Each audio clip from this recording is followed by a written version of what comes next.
السلام علیکم ورحمۃ اللہ وبرکاتہ۔ ایک ضروری مسئلہ ہے جس کا جواب میں آپ لوگوں کے سامنے دینے جا رہا ہوں۔ ایک ضروری مسئلہ جس کے بارے میں بعض خواتین نے مجھ سے پوچھا تھا کہ مفتی صاحب پرانی جائے نماز وغیرہ جو ہوتی ہیں، اسی طرح سے قرآن مجید کے جو غلاف ہوتے ہیں، دینی کتابوں کے جو کور ہوتے ہیں، ان کا کیا کریں، ہے نا؟ تو میں نے سوچا کہ یہ مسئلے کا جواب آپ سب لوگوں کو دیا جائے کہ بعض دفعہ جائے نماز وغیرہ پرانی ہو جاتی ہیں تو کیا کریں ان کو۔ تو پرانی جائے نماز اور اسی طرح سے قرآن مجید کا غلاف، دینی کتابوں کا غلاف جو ہوتا ہے، اسی طرح سے وہ کپڑے جو دینی چیزوں کے لیے استعمال کیے جاتے ہیں، ان کا آپ جب وہ پرانے ہو جائیں تو آپ اپنے یوز میں لے سکتے ہیں، بیٹھنے کے لیے، اوڑھنے کے لیے، ہے نا؟ آپ ان کا استعمال کر سکتے ہیں، نو پرابلم۔ جیسے کہ دیکھو یہ جائے نماز ہے، تھوڑی سی پرانی ہو گئی ہے بہت سیدھا، تو میں نے اس کو کیا کیا ہے کہ اپنی چیئر کے پیچھے یوں رکھ دیا ہے ٹیک لگانے کے کام میں۔ جیسے کہ لوگ ٹاول وغیرہ ڈالتے ہیں چیئر کے اوپر، تو میں نے اس کو ڈال کے رکھا ہوا ہے۔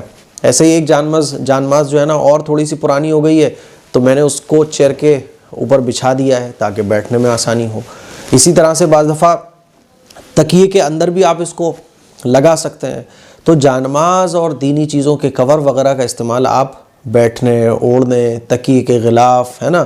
اسی طرح سے جیسے کہ ایک قرآن مجید کا کور تھا تو اس کو اچھا تھا وہ کپڑا، تو اس کو روٹی رکھنے کے استعمال کے لیے ہم نے بنا لیا۔ تو آپ اپنے اچھے استعمال میں لے سکتے ہیں، ہے نا؟ اپنے کسی بھی اچھے کام کے لیے آپ اس کا استعمال کر سکتے ہیں۔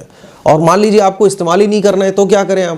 تو آپ اس کو جلا دیں، جلانے کے بعد اس کی راکھ آپ جو ہے وہ پانی میں ڈال کر گملوں میں ڈال دیں، ہے نا؟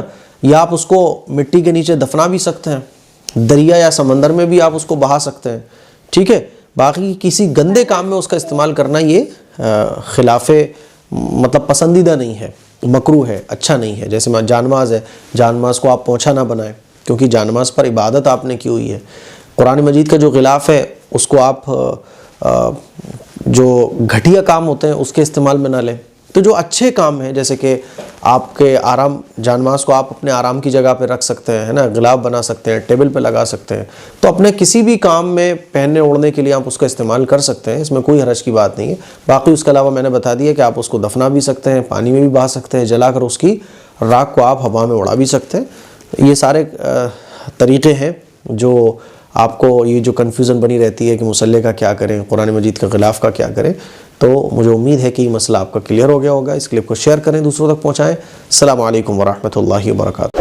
سبسکرائب کریے سوال جواب جاننے کے لیے، اب چاہے تو شیئر بھی کریے۔